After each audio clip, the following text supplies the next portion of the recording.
We are here to talk about the current market for hemp and then also kind of what other applications we see through the data. I'm your presenter. I'm the Market Insights Director for SPINS. As we go through the data, just for anyone who's unfamiliar, I wanted to quickly give you a brief update of what data we're looking at. So we look at kind of the full retail market level data. So we get our conventional insights from our partner IRI, who as of a few days ago has a different name, Circana, I believe it is. I'll have to get used to saying that. And then also our proprietary channels, so things like the natural channel, Sprouts, Fresh Time, the regional independent, as well as some specialty and supplement stores. For the sake of the presentation today, I will mostly be going over kind of our cross-channel look, which is the natural channel combined with the conventional channel.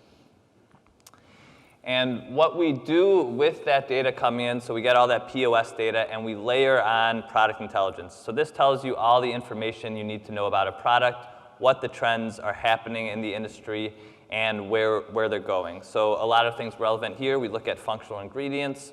We look at what diets these products can follow, whether or not it's plastered on the label as paleo or keto. We can tell you based on the nutrition if it qualifies, the sustainability attributes, some of the allergens. And so through this lens, you're really able to get a good look at what consumers are interested in, and for this presentation, what areas hemp has an opportunity to expand in as well.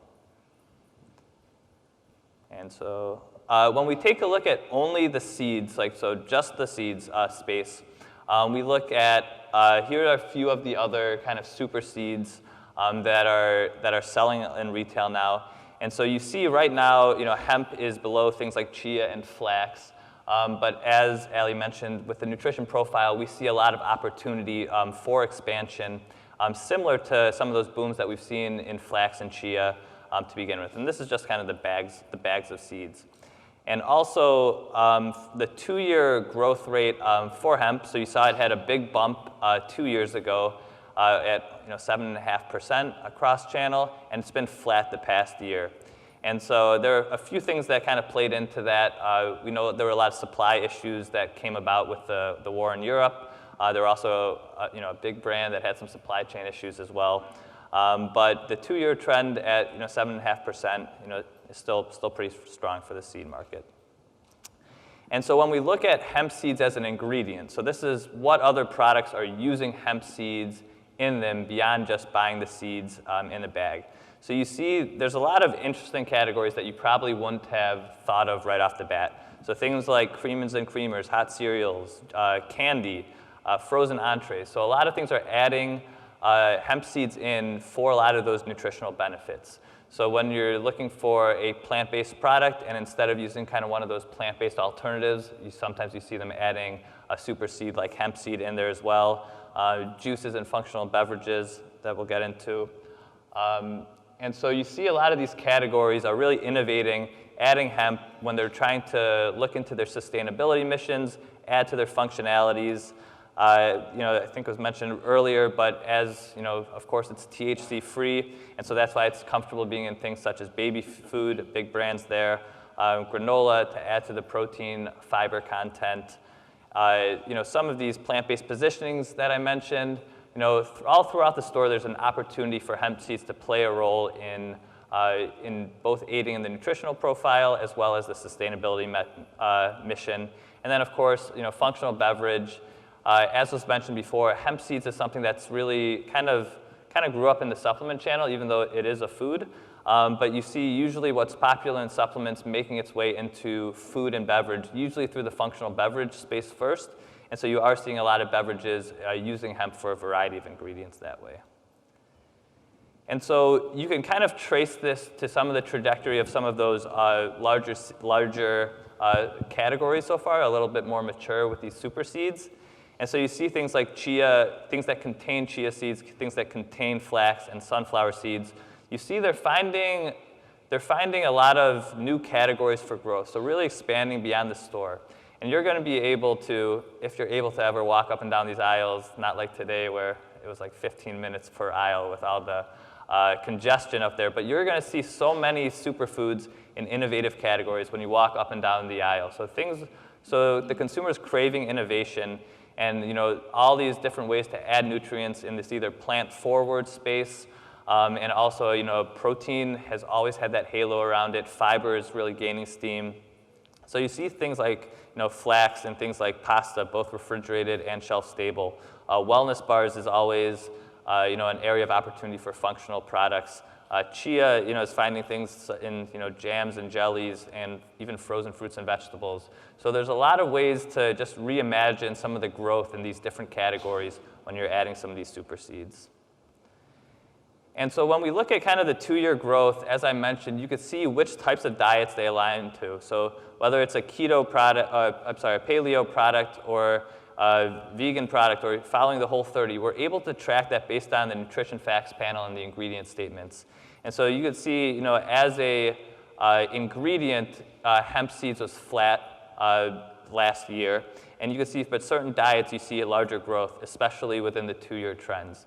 And sometimes for some of these larger trends, we expand it beyond just the year-over-year data. And so something like vegan, if you look at the 2-year trends, if it follows the vegan diet, it's up 34%, but last year was just flat. So sometimes you look at the different years and you get a little different results. But just to show that super seeds, hemp included, but chia and flax are certainly included as well. They can follow all these different diet tribes. And so a lot of these diet tribes remain popular. They've kind of proven the test of time, so being able to provide for those consumer bases is really important. And how you label products is important, so you want to know what labels will impact sales. So things like, is it labeled non-GMO? It seems to be flat at the moment in regards to growth, but things like being positioned as paleo, labeled allergen friendly. It's a very small segment right now for hemp seeds that are labeled allergen friendly product. But we know that there's a larger number of people who have a person with allergies in their household. And so being able to be a major 9, it's 9, I always have to correct myself, a major 9 allergen friendly now is very important to the continued success. And on the other side, we're always tracking, how does having artificial ingredients and like a clean label impact sales? And so at the moment, they're both up, just over 2%, so there's not much of a difference, but that is something that we are keeping an eye on. I expect that to continue to increase. As you can tell from the number totals, that's actually close to the hemp seed ingredient totals in general. So it just shows you that the brands that are making these hemp seed products are really going clean label to begin with. So it's going to grow at a similar rate for this specific category. Another thing that's really important, the nutrient density. So when we look at hemp seed products, the level of protein, when it's 10 to 15, which is still a high level of protein, it's actually only up to a little over 2% again. But once you get to that 15 to 20 range, you see a much larger growth rate. So people are still craving that protein. And some of the other functional ingredients that we're tracking with the hemp is things like the hemp oil. You mentioned the healthy omegas, the high fiber. So other things that are able to be both standalone and added to other ingredients. And so when we take a look at other seeds and the growth, you see that these seeds have a huge market share as well as high growth. And so that is a lot of the opportunity that we at Spin see for hemp seeds in the future. I also think that these other super seeds are going to continue to grow as well. I think the nutrient density of them is going to be a continued driver for innovation and success throughout the store.